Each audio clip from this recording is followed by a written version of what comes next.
ગુર્જરપતિ મૂળરાજદેવ ભાગ 2 લેખક ધૂમકેતુ પ્રકરણ 14 બારપનો શ્રેષ્ઠ ગજરાજ। બારપે ટોળને મશ્કરી અમસ્તા નહોતા કર્યા। એને ખબર આવી ગયા હતા મૂળરાજ તેલપના બંધનમાં હતો, એટલે અત્યારે માલવા અદૃશ્ય થતું હતું।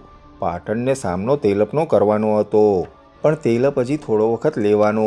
તે દરમિયાન બારપે આવા ટોળ ટપ્પાને મશ્કરીમાં વખત કાઢી નાખવાનો હતો। એ થોડી રાહ જોવા માગતો હતો, પણ મહારાજ મૂળરાજદેવ એની એ જુક્તિ સમજી ગયા હતા। તેઓ લાટ ઉપર જ જવા માગતા હતા। લાટ વિનાનું પાટણ એ અપંગ પાટણ હતું। પાટણના શ્રેષ્ઠીઓનું બંદર ભૃગુકચ્છ હતું, સ્તંભતીર્થ હતું। લાટ વિનાનું પાટણ એ કંઈ ન હતું। બારપે કહ્યું હતું તે પ્રમાણે થોડા જ દિવસમાં એક ગજરાજ પાટણમાં આવી પહોંચ્યો। એ ગજરાજ તો ઠીક, ગજરાજને લઈ આવનારા માણસને જોવા માણસો ભેગા થઈ ગયા હતા। પાટણના દરવાજાની બહાર મેદાનમાં ગજરાજ આવ્યો હતો। એ ગજરાજ ને ગજરાજને લાવનારો બંને જોવા જેવા હતા। ગધર પણ આ ગજરાજના પ્રમાણમાં સુંદર લાગે એવો ગજરાજ હતો। એવો કઢંગો, નાનકડો, નિર્માલ્ય, નબળો, કદરૂપો લંગડા જેવો કે ગજરાજ ન કહેવાય। એની આંખમાં ખુન્નસ ભરેલી ક્રૂરતા હતી। સૂંઢ એના કરતાં દોરડું સારું। એના દંશૂળ ગેંડાની દાંતરડીને રૂપાળી ગણાવે તેવા। એનું રૂપ ન જુઓ ત્યાં સુધી જ મજા।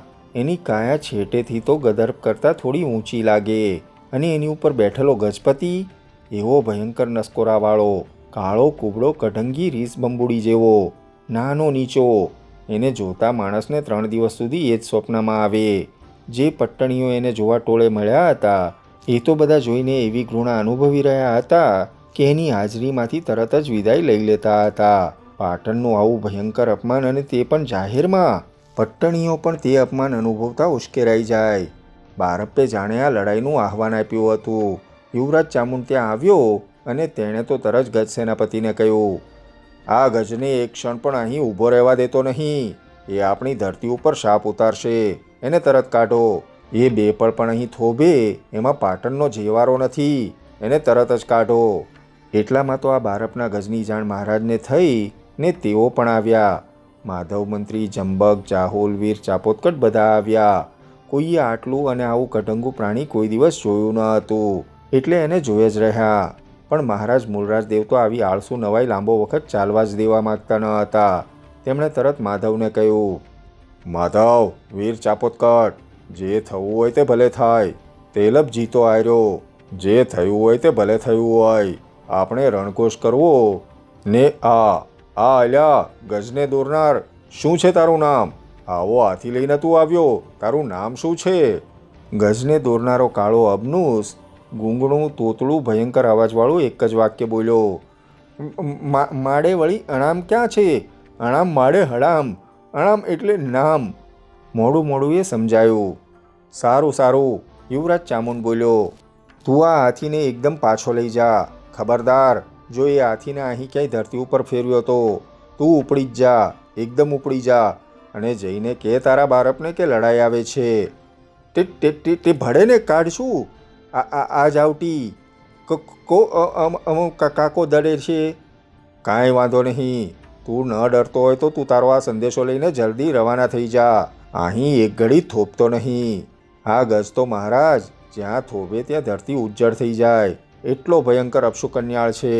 એને અહીંથી જલ્દી રવાના કરો ચાપોતકટ। ચામુંડ યુવરાજે ગજને એકદમ જ રવાના કરી દેવાની વાત મૂકી। ચાપોતકટે તરત જ આજ્ઞા કરી, અલ્યો તું જે હો તે જા। તે માડે હું હે, હું તો ચીટીનો ચાકચડ, આ હાડ્યો। કઢંગા કદરૂપા હાથીને લઈને પેલો માણસ તરત જ ત્યાંથી પાછો ફર્યો। એ હાથીને ખડદુક જતો જોઈને બધા હસી પડ્યા, અને પછી તરત ગંભીર બની ગયા। અને એ જ વખતે રણઘોષની ગર્જના પાટણમાં થવા માંડી। મહારાજ મૂળરાજદેવે એક પળ પણ હવે ન ગુમાવી એવો ત્વરત નિર્ણય લઈ લીધો હતો।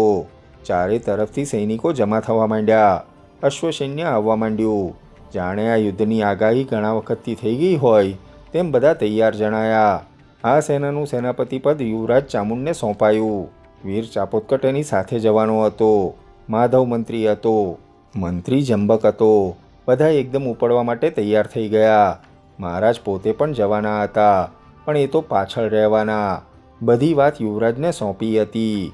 મહારાજનો રણધીર ગજરાજ સાથે હતો। બીજા દિવસે પ્રભાતે તો પાટણનું સૈન્ય પ્રયાણ પંથે પડી ગયું. એટલી બધી ત્વરાથી ઉપડવાનું નક્કી થયું હતું કે હજી તો લાટ સેનાપતિને સમાચાર મળે તે પહેલાં જ ભૃગુકચ્છ પહોંચી જવાનું હતું. લાટ સેનાપતિને તેલગણથી જરા જેટલી પણ મદદ મળે એ થવા દેવાનું ન હતું. એટલે મહારાજ મૂળરાજ દેવે યુવરાજ ચામુંડને એકદમ જ લાટ ઉપર આક્રમણ કરવા મોકલ્યો હતો. પોતે થોડું સૈન્ય લઈને 2-3 મુકામ પાછળ રહે એમ પાછળ જઈ રહ્યા હતા. આ એમના મનથી એમનું છેલ્લું યુદ્ધ હતું. લાટ પાટણ સાથે ભળી જાય કે લાટમાં પાટણનો કોઈ અતરંગી મિત્ર રાજ શાસન ચલાવે એટલે પછી એમનું પોતાનું ગુજરાતને સર્જવાનું સ્વપ્ન પૂરું થતું હતું. એમને સોમનાથ પાટણમાં જોયેલ સ્વપ્ન એમને હજી પણ યાદ હતું. ભવિષ્યમાં પાટણ નગરી ભારતભરમાં મહાપ્રખ્યાતિ મેળવવાની હતી. પોતે તો પછી રાજ સંન્યાસી જેવા થઈ જવા માગતા હતા, પણ જેને આધારે તેઓ આ મહાન રાજ છોડતા હતા તેની પરાક્રમ ભૂમિકા કેવી છે તે જાતે જોઈ લેવા માટે તેઓ આ યુદ્ધમાં જતા હતા. પાટણનું સૈન્ય દળમજલ કરતું, ઉતાવળે કૂચ કરતું આગળ વધી રહ્યું હતું. એ દોડતું જતું હતું એમ કહીએ તો ચાલે, એટલી ત્વરાથી એ આગળ વધતું હતું. ભારત ક્યાંયથી છૂપો હલ્લો કરી ન બેસે એની તપાસમાં રાત્રે જ સૈનિકો નીકળી જતા હતા. તેમના વેશ ઉપરથી એ સૈનિકો જણાય નહીં એમ તેઓ જતા હતા. રાત આખી તેઓ ચારે તરફ જોઈ લેતા અને પ્રભાત થતાં થતાંમાં પાછા ફરતા. એમનો સબ સલામતનો સંદેશો મળતા જ સૈન્ય આગળ વધતું હતું. પણ ભારત આ સૈન્ય પ્રયાણથી અજાણ્યો ન હતો. એણે પણ નિશ્ચય કર્યો હતો યુદ્ધ હવે અનિવાર્ય જ હતું. પોતે લાટમાં પોતાનો વંશવેલો સ્થાપવા માગતો હતો. પાટણને મહાન થવું હતું ને શું લાટને મહાન થવું ન હતું? એટલે એ પણ યુદ્ધ માટે તૈયાર હતો. તે પણ ભૃગુકચ્છથી સૈન્ય લઈને નીકળ્યો ને તેલપને સમાચાર મોકલી દીધા હતા. પાટણના સૈન્યને વચ્ચે જ રોકી લેવા માગતો હતો.